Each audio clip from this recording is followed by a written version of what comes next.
Hi everyone, मैं रवीश कुमार स्वागत करता हूं अपने YouTube channel Ravish mathematics kit में। हम लोगों ने अभी रेशियो एंड प्रोपोर्शन का सीरीज स्टार्ट किया है, जिसमें ऑलरेडी इससे पहले 5 या 6 वीडियो आ चुके होंगे। इस वीडियो में हम लोग डिस्कस करेंगे डायरेक्टली प्रोपोर्शनलिटी, समानुपातिक और इन्वर्सली प्रोपोर्शनलिटी व्युत्क्रमानुपात। ये डायरेक्टली प्रोपोर्शनलिटी और इन्वर्सली प्रोपोर्शनलिटी क्या होता है, इन चीज़ों के बारे में सीखेंगे और इससे रिलेटेड क्वेश्चन के बारे में भी मैं डिस्कशन करूंगा। तो खूब ध्यान से इसको समझने का कोशिश कीजिएगा। और अभी तक आपने इस चैनल को अगर सब्सक्राइब नहीं किया है तो प्लीज़ सब्सक्राइब कर लीजिए और बेल आइकन को जरूर दबा दीजिएगा। तो हम लोग स्टार्ट करते हैं प्रोपोर्शनलिटी। प्रोपोर्शनलिटी में हम लोग जनरली दो तरीके का देखते हैं, डायरेक्टली प्रोपोर्शनल, डायरेक्ट प्रोपोर्शनल। तो डायरेक्ट प्रोपोर्शनलिटी क्या है? समानुपाती। और इनवर्स प्रोपोर्शनलिटी मतलब क्या है? व्युत्क्रमानुपाती। अब ये होता क्या है, खूब ध्यान से समझिएगा। ये डायरेक्टली प्रोपोर्शनल दो वेरिएबल्स के बीच एक ऐसा रिलेशन होता है, डायरेक्टली प्रोपोर्शनल समानुपाती दो वेरिएबल्स के बीच एक ऐसा रिलेशन होता है कि अगर पहला वेरिएबल बढ़ रहा हो तो दूसरा भी वेरिएबल बढ़ना चाहिए। लेकिन केवल यही कंडीशन नहीं है। जैसे मैंने x का वैल्यू लिखा 2, 4, 8, 16, 32, ये बढ़ रहा है, और y एक वेरिएबल है 10, 20, 30, 40, 10, 20, 40, 80, 60 हो रहा है, ये भी क्या हो रहा है? बढ़ रहा है। तो केवल दोनों वेरिएबल्स अगर एक साथ बढ़ रहे हो तो डायरेक्टली प्रोपोर्शनल नहीं बोलेंगे। उनका प्रोपोर्शनलिटी मतलब जिस हिसाब से जितना टाइम्स पहला वेरिएबल बढ़ रहा हो उसी हिसाब से सेकंड वेरिएबल भी बढ़ना चाहिए। जैसे मैं आपको ये चीज बताना चाहूंगा कि आप मेरे को देखो कि x से जस्ट दूसरे टर्म पे आने के लिए मैंने इसको कितना टाइम्स किया था? 2 टाइम्स किया था क्या? तो y वेरिएबल को भी अगर मैं 2 टाइम्स कर दूं तो ये भी 20 हो जाएगा क्या? ये शुरू भले ही 10 से हुआ है, ये भले ही शुरू 2 से हुआ है, लेकिन इसके नेक्स्ट टर्म पे आने के लिए अगर मैंने डबल किया तो इसके भी नेक्स्ट टर्म पे आने के लिए मैंने डबल किया, तो दोनों का नेक्स्ट टर्म मिल जाता है। अगर मैं यहां से यहां पे आऊं तो मुझे 4 गुना करना पड़ेगा, तो इसके भी थर्ड टर्म पे आने के लिए मुझे क्या करना पड़ेगा? 4 गुना करना पड़ेगा। तो ये क्या कहलाएगा? Directly proportional. मतलब दो वेरिएबल एक दूसरे के साथ डायरेक्टली बढ़ रहा हो या एक दूसरे के साथ डायरेक्टली घट रहा हो, ये क्या कहलाता है? समानुपाती कहलाता है। जब इस दोनों वेरिएबल्स के बीच इस तरह का सिंबल देते हैं, इसको प्रोपोर्शनल सिंबल कहते हैं, तो ये x डायरेक्टली प्रोपोर्शनल y का होगा, मतलब x समानुपाती होगा y का, या x अनुक्रमानुपाती है y का, या y डायरेक्टली प्रोपोर्शनल है x का। ये दोनों मतलब सेम है। अगर y समानुपाती है x का या x समानुपाती है y का, इसमें कहीं कोई मतलब नहीं है, ये दोनों बात सेम है। तो यहां पे x और y दोनों इक्वल्स तो नहीं हो सकता है, तो इक्वल्स करने के लिए हम कोई कांस्टेंट यूज करते हैं। जब भी प्रोपोर्शनलिटी साइन को हटाना होगा तो हम कोई कांस्टेंट यूज करेंगे। तो यहां से प्रोपोर्शनलिटी साइन हटाया तो मैंने लेट किया कि ये k क्या है? कांस्टेंट है। इस k से मल्टीप्लाई करने पर दोनों वेरिएबल क्या हो जाएगा? इक्वल हो जाएगा। तो इसका मतलब हो गया x equals to ky, where k is any constant, कोई कांस्टेंट टर्म है। अब ये डायरेक्टली प्रोपोर्शनल क्या हुआ? अगर मेरे को बताओ मेरे भाई, अगर मैं बोलूं कि आपको 10 घंटे चलना है, खूब ध्यान से समझिएगा, आपको 10 घंटे चलना है, कंडीशन अप्लाइड कि आपको 10 घंटे चलना ही है। तो अगर आप पैदल जाओगे तो क्या करोगे? थोड़ा कम दूर जाओगे। क्यों? क्योंकि स्पीड कम है। अगर आप साइकिल से जाओगे तो आप उतना ही 10 घंटे में ज्यादा दूर जाओगे, क्योंकि उसका स्पीड थोड़ा ज्यादा है। अगर आप कार से जाओगे तो आप और भी ज्यादा दूर जाओगे। मतलब जैसे जैसे आपका स्पीड बढ़ रहा है वैसे वैसे डिस्टेंस भी क्या हो रहा है? बढ़ रहा है। ये दोनों एक दूसरे का क्या कहलाएगा? Directly proportional. वही चीज मैं समझाने का कोशिश कर रहा हूं कि जब दो वेरिएबल दोनों इंक्रीज हो रहा हो और टाइम्स क्या हो? सेम हो। अगर इससे नेक्स्ट टर्म पे आने के लिए जितना गुना कर रहा हूं उतना ही गुना दूसरे वेरिएबल को करना पड़े, तो ये दोनों क्या कहलाएगा? Directly proportional. अब खूब ध्यान से समझिएगा, अगर कोई दो वेरिएबल आपस में डायरेक्टली प्रोपोर्शनल है, जैसे कि हमने देखा x और y, ये दोनों आपस में डायरेक्टली प्रोपोर्शनल है, समानुपाती है, तो अगर मैं इसको m टाइम्स करूंगा तो y को भी इससे रिलेटेड जो प्रोपोर्शनलिटी होगा, इससे रिलेटेड जो y है डायरेक्टली प्रोपोर्शनल, उसको भी m टाइम्स करना होगा। मतलब अगर मैं इसको 4 गुना करता हूं तो इसे भी 4 गुना करना पड़ेगा और रिलेशन वैसे ही बरकरार रहेगा। तो या फिर मैं इधर m से डिवाइड करता हूं तो इधर भी क्या करना पड़ेगा? m से डिवाइड करना पड़ेगा। अगर मैं इसे 2 से डिवाइड कर दूं, आप जैसे उल्टा चलने का कोशिश करो, इसको अगर 2 से डिवाइड करोगे तो क्या नेक्स्ट टर्म नहीं मिल जाएगा? इसको 2 से डिवाइड करोगे तो क्या नेक्स्ट टर्म नहीं मिल जाएगा? मिलेगा या नहीं? तो या तो दोनों जगह डिवीजन होगा या तो दोनों जगह प्रोडक्ट होगा, इससे कहीं कोई फर्क नहीं पड़ेगा, वो प्रोपोर्शनलिटी में ही रहेगा। लेकिन अगर कोई ये सोचे कि सर दोनों तरफ m ऐड कर सकते हैं क्या, अगर इधर भी m कर दे इधर भी m ऐड कर दे, तो ये पॉसिबल नहीं है, ये प्रोपोर्शनलिटी में नहीं होता है। या इधर माइनस कर दिए तो इधर भी माइनस कर दे, ये कभी आप सोचिएगा नहीं। तो हमारे पास जब दो वैल्यू प्रोपोर्शनल में होता है, अगर डायरेक्टली प्रोपोर्शनल है तो इधर मैं m से प्रोडक्ट करूंगा तो इधर भी m से प्रोडक्ट करना पड़ेगा, अगर इधर m से डिवाइड करूंगा तो इधर भी m से डिवाइड करना पड़ेगा। ये डायरेक्टली प्रोपोर्शनल का सिंबल होता है। क्लियर है? वैसे ही अब इनवर्स प्रोपोर्शनलिटी अगर आपको देखना होगा, व्युत्क्रमानुपाती देखना होगा, तो एक चीज अगर बढ़ रहा होगा तो उससे रिलेटेड दूसरा चीज क्या होगा? घटेगा। जैसे कि अगर आपको यहां से सपोज एक डेस्टिनेशन पे जाना हो जो फिक्स है, अगर मैं ज्यादा स्पीड से जाऊंगा, स्पीड को बढ़ा दूं तो मेरे को टाइम क्या लगेगा? कम लगेगा। और भी बढ़ा दूं तो और भी टाइम कम लगेगा। मतलब दो वेरिएबल्स का ऐसा रिलेशन जब एक बढ़ रहा हो और दूसरा जस्ट उसके इनवर्स में घट रहा हो, तो ये क्या कहलाता है? इनवर्सली प्रोपोर्शनलिटी कहलाता है। अब मेरे को बात बताओ कि यहां पे जो चीज है ये 2 से 4 हुआ, 4 से 8 हुआ, 8 से 16, 16 से 32 हुआ, मतलब ये इंक्रीज कर रहा है। और दूसरा वेरिएबल y है वो 160 से 80, 80 से 40, 40 से 20 एंड 10 ऐसे डिक्रीज कर रहा है। तो मेरे को बताओ इसके नेक्स्ट टर्म पे आने के लिए आपने डबल किया था क्या?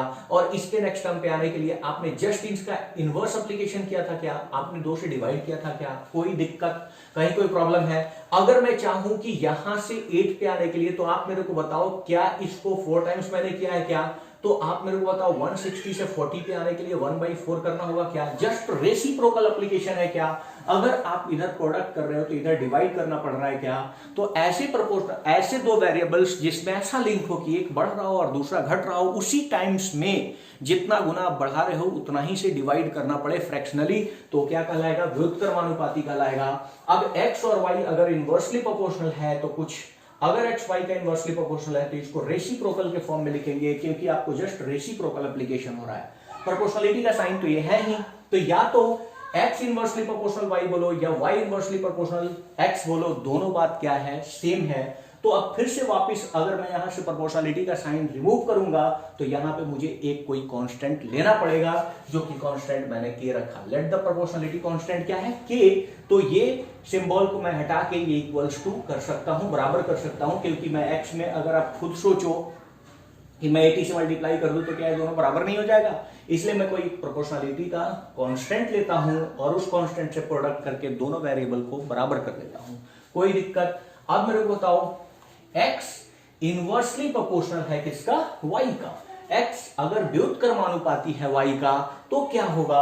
अगर मैं एक वेरिएबल में किसी नंबर से प्रोडक्ट करूंगा तो चूंकि ये दोनों इनवर्सली प्रोपोर्शनल है, तो दूसरे रिलेटेड वेरिएबल जो इसके साथ इनवर्सली प्रोपोर्शनल होगा उसमें m से डिवाइड करना होगा। उसमें m से क्या करना होगा? डिवाइड करना होगा। अगर मैं एक तरफ m से डिवाइड करूंगा तो दूसरी तरफ m से प्रोडक्ट करना होगा, मतलब जस्ट इनवर्स एप्लीकेशन होगा। अगर प्रोडक्ट कर रहे हो तो इधर डिवीजन और इधर डिवीजन कर रहे हो तो इधर प्रोडक्ट। कोई दिक्कत?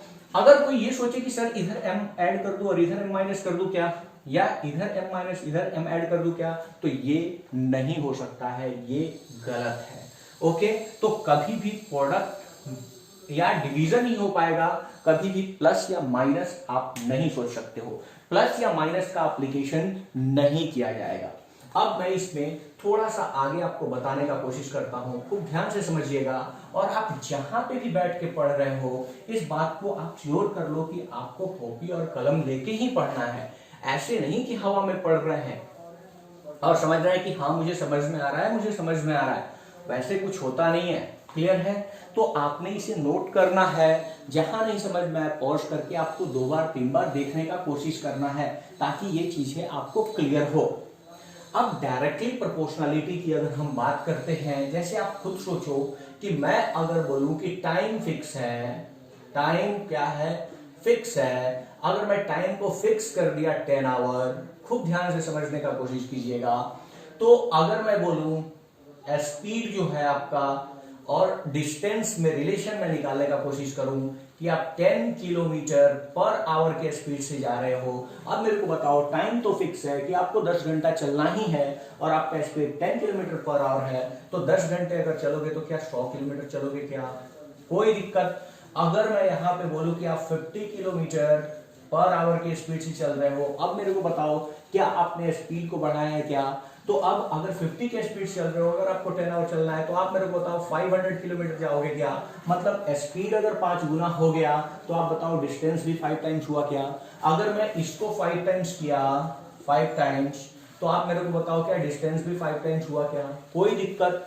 अगर मैं 5 किलोमीटर पर आवर के स्पीड से चलना शुरू करूं तो आप मेरे को बताओ 50 किलोमीटर जाओगे क्या? अगर 5 किलोमीटर पर आवर स्पीड है, 10 आवर चलना है, तो आप बताओ अगर स्पीड को हाफ कर दिए तो क्या आपका डिस्टेंस भी हाफ हो गया क्या? 1/2 टाइम्स हो गया क्या? तो क्लियर है क्या? तो ये दोनों चीज क्या कहलाएगा? डायरेक्टली प्रोपोर्शनल, इसीलिए स्पीड डिस्टेंस का डायरेक्टली प्रोपोर्शनल होगा।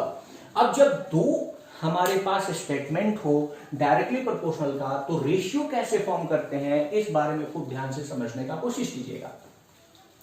अगर मैं बोलूं कि S1 स्पीड से रिलेटेड आप D1 डिस्टेंस कवर करते हो और S2 स्पीड से रिलेटेड आप D2 डिस्टेंस कवर करते हो, तो अगर मैं इससे रेशियो फॉर्मेट देना चाहूं तो आप दोनों स्पीड 1/स्पीड 2, स्पीड का रेशियो वही होगा और डिस्टेंस का रेशियो D1/D2 होगा। क्लियर है? दोनों क्या होगा? रेशियो एज इट इज रहेगा। अब मैं आपको एक इनवर्सली प्रोपोर्शनल का एग्जांपल देता हूं, खूब ध्यान से समझिएगा। इस बार मैंने डिस्टेंस को फिक्स कर दिया और ये मैं बोल रहा हूं कि आपको 100 किलोमीटर की दूरी तय करनी ही करनी है। ये फिक्स है कि आपको 100 किलोमीटर जाना है। क्लियर है भाई? अब मेरे को बताओ कि अगर मैं स्पीड और टाइम का रिलेशन देखूं तो खूब ध्यान से समझने का कोशिश करना। मैं अगर स्पीड और टाइम का रिलेशन एस्टेब्लिश करूं तो मेरे को बताओ अगर 10 किलोमीटर पर आवर के स्पीड से जाओगे तो मेरे को बताओ 100 किलोमीटर जाने में क्या 10 घंटा लगेगा क्या? क्लियर है? अगर मैं बोलूं कि आप 50 किलोमीटर पर आवर के स्पीड से जा रहे हो तो 100 किलोमीटर जाने में क्या 2 आवर लगेगा क्या? क्लियर है? अगर मैं बोलूं कि 5 किलोमीटर पर आवर के स्पीड से जा रहे हो तो मेरे को बताओ ये जाने में आपको 20 आवर लगेगा क्या? कोई दिक्कत। अब मेरे को बताओ स्पीड को आपने 5 टाइम्स किया तो मेरे को बताओ टाइम क्या 1/5 टाइम्स हुआ क्या? 1/5 टाइम्स क्या हुआ? जस्ट रेसिप्रोकल हुआ क्या? आपने स्पीड को इनहांस किया 10 किलोमीटर पर आवर से 50 किलोमीटर पर आवर, तो मेरे को बताओ टाइम 10 घंटे से अब 2 घंटे लग रहा है, 1/5 लग रहा है क्या? जस्ट रेसिप्रोकल है क्या? तो ये दोनों एक दूसरे का क्या कहलाएगा? Inversely proportional. मैं यहाँ पे अगर देखूं तो ये 1/2 आपने कर रखा है, आधा किया है ना 10 किलोमीटर पर आवर का, आधा 5 किलोमीटर पर आवर, तो टाइम क्या लगेगा? कितना टाइम्स? अगर 1/2 टाइम्स किए हो तो 2 टाइम्स टाइम लगेगा, तो 10 का 2 गुना क्या 20 आवर लग रहा है क्या? तो ये दोनों क्या कहलाएगा? Inversely proportional. और इनवर्सली प्रोपोर्शनल में दूसरे वाले को क्या इनवर्स में लिखते हैं, दूसरे वाले को क्या इनवर्स में लिखते हैं। अब मेरे को बताओ यहाँ पे अगर अब इसका रेशियो कैसे फॉर्म होगा? अगर आप S1 स्पीड से T1 टाइम लेते हो किसी खास डिस्टेंस को कवर करने में और S2 स्पीड से T2 टाइम लेते हो, तो इस दोनों से रिलेटेड आपका जो रेशियो क्रिएट होगा, अगर एक S1/S2 होगा तो ये T2/T1 होगा। एक रेशियो जस्ट इंटरचेंज कर जाएगा, फ्लिप कर जाएगा, उल्टा हो जाएगा। इस बात को खूब ध्यान से समझिएगा क्योंकि ऐसे ढेर सारे जगह मैं यूज करता हूं।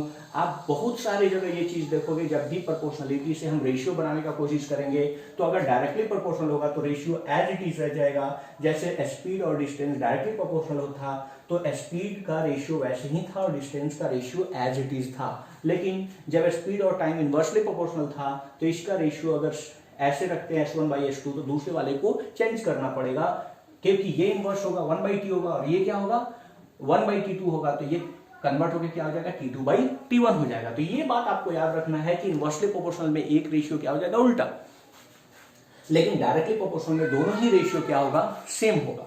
क्लियर है? एक काफी इंटरेस्टिंग क्वेश्चन जो पूछे जाता है, जिसको एग्जाम में कई बार पूछा गया है, ढेर सारे एग्जाम्स में पूछा गया है, उसको मैं एक बार डिस्कस करने का कोशिश करता हूं। आपको एक क्वेश्चन पूछा जाता है प्रोपोर्शनलिटी से रिलेटेड। वैसे तो ढेर सारे क्वेश्चन है जिसको 1 बाय 1 मैं कराऊंगा।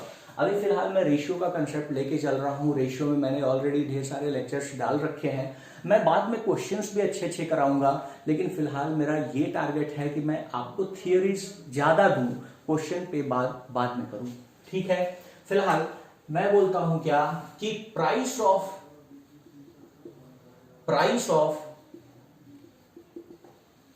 डायमंड जो है, प्राइस ऑफ जो डायमंड है वो डायरेक्टली प्रोपोर्शनल है वेट के स्क्वायर के। डायरेक्टली प्रोपोर्शनल है वेट के स्क्वायर के।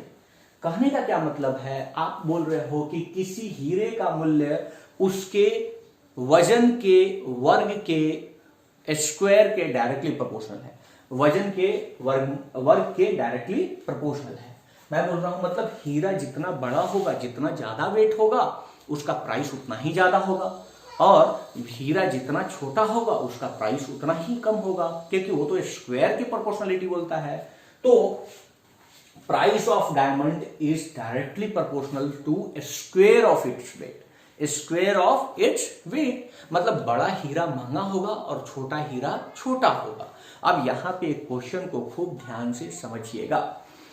बोला क्या गया, एक हीरा था, एक डायमंड था, ठीक है। अगर ये डायमंड था, खूब ध्यान से समझिएगा, और ये डायमंड गिरता है और गलती से गिर के टूट जाता है, तो टूटता है और ये बिखर के 4 पीस में बन जाता है, 4 पार्ट हो जाता है, इसका 4 पार्ट हो जाता है। तो 4 पार्ट होता है और उनके वेट का रेशियो 1:2:3:4 1:2:3:4 होता है। खूब ध्यान से समझिएगा, अच्छा क्वेश्चन है प्रोपोर्शनलिटी का। मैं जो भी चीज है बड़ा क्लियरली आपको बताऊंगा। अगर ये चीज आपको आ जाएगा तो आप आगे इस तरीके से रिलेटेड क्वेश्चन कोई भी सॉल्व कर सकते हो, क्योंकि अगर आप पढ़ाई कर रहे हो तो कंसेप्ट क्लियर होने चाहिए। क्वेश्चन चाहे जिस तरीके का हो मैं सॉल्व कर सकता हूं। तो आप जैसे भी चाहो, मैं तो वैसे ही पढ़ाऊंगा जैसे मैं पढ़ाता हूं। आप बोलोगे कि सर पहले ही टफ क्वेश्चन लेके आओ, मुझे वो करा दो, मुझे ये करा दो, मुझे वो करा दो, ऐसा नहीं होता है। आप एक बिल्डअप करोगे, 1 by 1 एक स्टेप है। ऐसा नहीं है कि मैं आपको अच्छे अच्छे क्वेश्चन ही केवल कराऊं। मैं मुझे सारी चीजें बतानी होगी, क्योंकि इस चैनल पे ढेर सारे लोग जुड़े हुए हैं जो हर एक चीज चाहेंगे। तो आपको वो चीजें भी मिलेगी, टफ लेवल भी मिलेगा, क्योंकि टफ लेवल तो चाहिए ही चाहिए, लेकिन जब तक बेसिक्स क्लियर नहीं होगा तब तक टफ में मजा नहीं आएगा। आप वो फ्रस्ट्रेट हो जाओगे, आप पढ़ नहीं पाओगे। तो अब चीजों को समझिएगा। Price of diamond directly proportional था वेट के स्क्वायर के। अब मैंने क्या बोला कि एक डायमंड था और ये डायमंड गिर के 4 पार्ट में ब्रेक हो गया, जिसके वेट का रेशियो था 1:2:3:4 जिसके चलते अब टूटने के बाद जब हीरा छोटा छोटा हो जाएगा तो इसका प्राइस तो कम हो जाएगा, क्योंकि अगर हीरा बड़ा था तो उसका प्राइस ज्यादा था, क्योंकि price of diamond is directly proportional to square of its weight है। तो वो बोलता है क्या कि प्राइस इसके टूट जाने के चलते जो दुकानदार था, जो शॉपकीपर था, जो ऑनर था, जो मालिक था, उसको लॉस हो जाता है। और कितने का लॉस हो जाता है? 1,40,000 रुपये का उसको लॉस हो जाता है। इतने का क्या हो जाता है? लॉस हो जाता है। तो बोलता क्या है कि एक्चुअल डायमंड का, इस डायमंड का एक्चुअल प्राइस क्या था बिफोर इट ब्रेक। अगर इसके टूटने से पहले इसका प्राइस क्या था, ये टूटने के पहले कितने रुपए का होगा। खूब ध्यान से समझिएगा। क्वेश्चन क्या है कि price of diamond directly proportional है इसके वेट के स्क्वायर के। यहां पे बोला कि एक डायमंड इनिशियली था, इसका कुछ प्राइस रहा होगा जो पूछा जा रहा है कि एक्चुअल में उसका प्राइस क्या था, लेकिन ये गलती से टूटा और टूट के 4 पार्ट में बिखर जाता है, जिनके वेट का रेशियो है 1:2:3:4। तो अब उसने बोला जिसके चलते जो ऑनर था, जो इस हीरे का ऑनर था, उसको लॉस होता है 1,40,000 रुपये का। तो वो बोलता है कि डायमंड का एक्चुअल प्राइस क्या होगा, उस डायमंड का प्राइस क्या होगा। अब खूब ध्यान से समझिए। आपने बोला कि जो प्राइस है, खूब ध्यान से समझिएगा, जो प्राइस है वो डायरेक्टली प्रोपोर्शनल है वेट के स्क्वायर के। अगर मैं प्रोपोर्शनलिटी हटाऊं तो क्या price equals to KW square होगा क्या? KW स्क्वायर होगा क्या? कोई दिक्कत। के डब्ल्यू स्क्वायर होगा, प्राइस जो होगा वो के डब्ल्यू स्क्वायर होगा। इस कांस्टेंट का वैल्यू मुझे अभी नहीं पता है, तो मेरे को बताइए कि यहां से ये जो डायमंड होगा, मान लू कि ये 1K होगा, ये 2K ग्राम का होगा, ये 3K ग्राम का होगा और ये 4K ग्राम का होगा। कोई दिक्कत कहीं पे कोई प्रॉब्लम है क्या? या आप इसको नहीं लो, आप मान लो कि ये अगर 1 ग्राम का होगा तो ये कितने ग्राम का होगा, 2 ग्राम का होगा, ये क्या होगा 3 ग्राम का होगा और ये क्या होगा 4 ग्राम का होगा। इससे कहीं कोई फर्क नहीं पड़ेगा। अगर आप कोई कांस्टेंट लोगे भी तो वो भी कैंसिल आउट हो जाएगा। तो 1 पार्ट वाले का इसका प्राइस अगर मैं लिखना चाहूं P1, तो मेरे को बताओ K और ये 1 इसका वेट है, तो इसका स्क्वायर होगा क्या? इसका मतलब इसका जो प्राइस होगा वो K और 1 का स्क्वायर 1 ही होगा, तो इसका प्राइस क्या होगा K। मेरे को बताओ इस वाले का प्राइस, इस वाले का प्राइस मेरे को बताओ P2 सेकेंड पार्ट का प्राइस क्या K इंटू 2 का स्क्वायर होगा क्या? मतलब क्या 4K होगा क्या? समझ पा रहे हो? क्योंकि वेट का स्क्वायर है, वेट का स्क्वायर है, तो ये 4K होगा क्या? मेरे को बताओ इस थर्ड डायमंड का जो प्राइस होगा P3, वो मेरे को अब बताओ K3 का स्क्वायर होगा क्या? मतलब 9K होगा क्या? अब ये 4 वाले, तो ये P4 का प्राइस मेरे को बताओ K4 का स्क्वायर होगा क्या? क्या ये 16K होगा क्या? कोई दिक्कत नहीं है। अब मेरे को बताओ कि क्या ये डायमंड ब्रेक नहीं किया होता, अगर ये डायमंड टूटा नहीं होता तो क्या उससे पहले ये 10 ग्राम का होता क्या? 4 3 7 2 9 और 1 10। टूटने से पहले इसका प्राइस हम क्या लेते? 10 ग्राम लेते क्या? समझ में आ रहा है? क्योंकि मैंने लेट द रेशियो 1 माना है, ये 1 ग्राम है, ये 2 ग्राम है, 3 ग्राम है, 4 ग्राम है। अगर एक हीरा टूट के इतने ग्राम में बिखरता है तो जब टूटा नहीं होगा तो कितने ग्राम का होगा? 10 ग्राम का होगा। कोई दिक्कत? अब अगर कस्टमर को उसने तीनों हीरा बेचा होगा तो मेरे को बताओ उसको टोटल कितना मिला होगा? ये मिला होगा आपको 16 और 420 और 10 30 के मिला होगा क्या? टोटल प्राइस ही रिसीव, उसको टोटल जो मिला होगा वो टोटल मिला होगा P1 plus P2 plus P3 plus P4। तो मेरे को बताओ क्या उसको टोटल 30 के रुपीज मिला होगा क्या? कोई दिक्कत है? कोई दिक्कत नहीं है। लेकिन जब हीरा टूटा नहीं था, जब तक हीरा ब्रेक नहीं हुआ था, उस टाइम उसका प्राइस बताओ, ओरिजिनल हीरे का प्राइस बताओ K इंटू 10 का स्क्वायर होगा क्या? क्यों? क्योंकि 10 का स्क्वायर कहने का मतलब कि जब हीरा ब्रेक नहीं हुआ था तो वो 10 ग्राम का था क्या? अगर 10 ग्राम का था तो इस हीरे का प्राइस मेरे को बताओ 100K था क्या? क्लियर है? तो टूटने से पहले इस हीरे का प्राइस 100K था क्या? कोई दिक्कत? अब टूटने से पहले अगर हीरे का प्राइस 100K था तो खूब ध्यान से समझिएगा, अगर वो हीरा नहीं टूटा होता तो उसे 100K रुपये में वो बेचा होता, 100K रुपये में बेचा होता। लेकिन चूंकि हीरा टूट गया है तो उसे वो कितने रुपये में बेच रहा है? 30K रुपीज में बेच रहा है। 30K रुपीज में बेच रहा है तो उसे लॉस हुआ, क्योंकि एक्चुअल में उसे मिलना क्या था? उसे मिलना था 100 रुपया, 100K, लेकिन मिला कितना? 30K। तो उसे लॉस कितने के का हो गया होगा? दोनों का डिफरेंस। अब मेरे को बताओ इस दोनों का डिफरेंस क्या लॉस हुआ होगा क्या? इस दोनों का डिफरेंस लॉस हुआ होगा और 70K क्या लॉस होगा क्या? 70K उसके लॉस के बराबर होगा क्या? अब ये लॉस मेरे को बताओ, क्या क्वेश्चन दे रखा है कि 1,40,000 का लॉस हुआ था, तो 1,40,000 के बराबर हो जाएगा, ये 1,40,000 के बराबर हो जाएगा। 0 से 0 कैंसिल आउट और ये 2 टाइम्स, मतलब ये क्या हो जाएगा? 2000 होगा। K का वैल्यू क्या हो जाएगा? 2000। तो हीरा टूटने से पहले कितने का था? 100K का था। तो इसका जो प्राइस हो जाएगा वो 100 इंटू 2000 होगा क्या? और इसका वैल्यू क्या? 2 लाख हो जाएगा क्या? 2 लाख हो जाएगा क्या? मतलब उस हीरे का जो प्राइस था वो कितना था? वो 2 लाख रुपये था। हीरे का जो प्राइस था वो कितना था? 2 लाख रुपये था। कोई दिक्कत? कहीं पे भी कोई प्रॉब्लम? होप कि आइडिया क्लियर होगा। मैंने क्या बोला था कि एक क्वेश्चन आपको करा रहा हूं जिसमें मैंने बोला था कि प्राइस ऑफ डायमंड जो है वो डायरेक्टली प्रोपोर्शनल है वेट के स्क्वायर के। मैंने बोला प्राइस वेट के स्क्वायर के बराबर है तो ये प्रोपोर्शनलिटी हटेगा तो कोई ना कोई तो कांस्टेंट आएगा। मतलब प्राइस के लिए आपको एक रेडीमेड आपके लिए एक फॉर्मूला बन गया कि price is K into weight का स्क्वायर। अब आपसे बोला गया कि एक हीरा जो था वो गिर के 4 भागों में टूट जाता है जिसके वेट का रेशियो है 1:2:3:4। मैंने बोला कि ठीक है, इसको मान लेते हैं 1 ग्राम है, 2 ग्राम है, 3 ग्राम है और क्या है 4 ग्राम है, क्योंकि कोई भी रेशियो को मल्टीप्लाई करोगे किसी भी नंबर से वो बाद में जाके कैंसिल आउट हो जाता, कोई फर्क नहीं पड़ता। तो अब मेरे को बताओ 1 ग्राम के हीरा का इस प्राइस में इसको पुट कर रहा हूं तो P1 पहला हीरा का प्राइस जो होगा वो K और W की जगह पर क्या पुट कर देंगे 1 तो K होगा। प्राइस 2 इसका 2 ग्राम है, मैं W की जगह पर 2 पुट कर दिया तो क्या होगा 4K। यहाँ पे P3 3 ग्राम का है, W की जगह पर 3 पुट कर दिया 9K होगा और यहाँ पे W की जगह पर 4 पुट कर दिया कितना होगा 16K होगा। कोई दिक्कत नहीं है। अब यहाँ पे मैंने टोटल प्राइस कैलकुलेट किया तीनों को जोड़ के तो क्या 30K आया क्या। अब मैं बोला कि अगर ये टूटा नहीं होगा तो कितने ग्राम का होगा 10 ग्राम का। इस प्राइस वाले फॉर्मेट में अगर रखते हैं तो P = K × 10 का स्क्वायर होता, मतलब 100K होता, इसका प्राइस 100K होता। तो अब बोला है क्वेश्चन में कि टूटने के चलते उसे लॉस 1,40,000 का होता है, तो अब उसको A 30K मिलता है और पहले मिलता कितना 100K, तो दोनों का डिफरेंस क्या है, उसका लॉस 70K बराबर क्या है 1,40,000।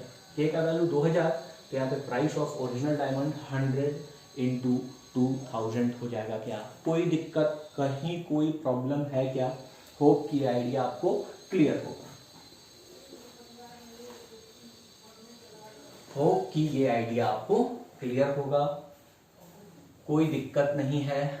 अब मैं आपको एज रिलेटेड रेशियो के बारे में बताना चाहता हूं। मैं एज रिलेटेड के बारे में थोड़ा सा डिस्कशन करता हूं, जिस बात को समझिएगा कि क्वेश्चन किस तरीके से बनाना होता है।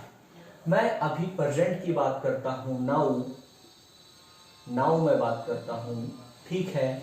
और मैं टी ईयर्स आफ्टर की बात करता हूं, टी ईयर्स आफ्टर की बात करता हूं, और मैं के ईयर्स अगो की बात करता हूं, के ईयर्स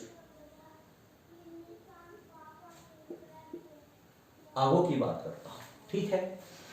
आपको ध्यान समझिएगा कि मैं क्या बताना चाह रहा हूं। मैं बताना चाह रहा हूं कि 2 पर्सन हैं, या आप मान लो कि फादर हैं और क्या है सन है। खूब ध्यान से समझिएगा। फिलहाल फादर और सन के एज का रेशियो खूब ध्यान से समझने का कोशिश कीजिएगा। फादर और सन के एज का रेशियो A:B है। A:, क्या है, B है। प्रेजेंट में A:B है।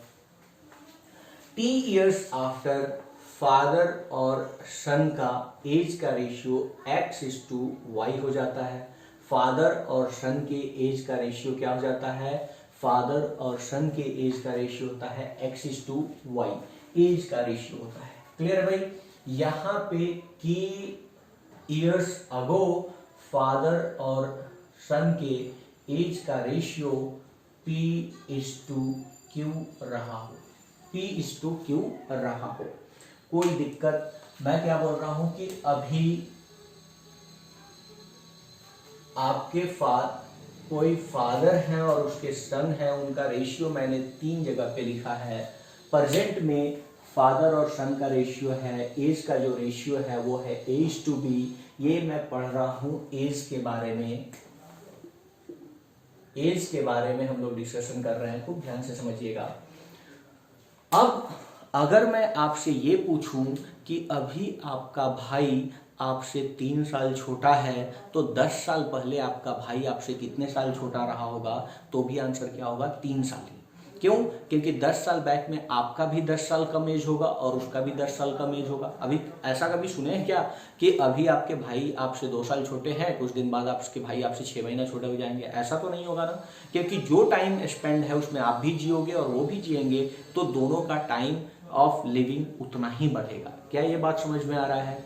अगर इस चीज को समझ रहे हो तो मेरे को बताओ, अगर मैं जानता हूं कि यहां से अगर इस दोनों को कोरिलेट करना हो, यहां से दोनों को कोरिलेट करना हो, अगर मैं बोलूं कि यहां पे लेट द रेशियो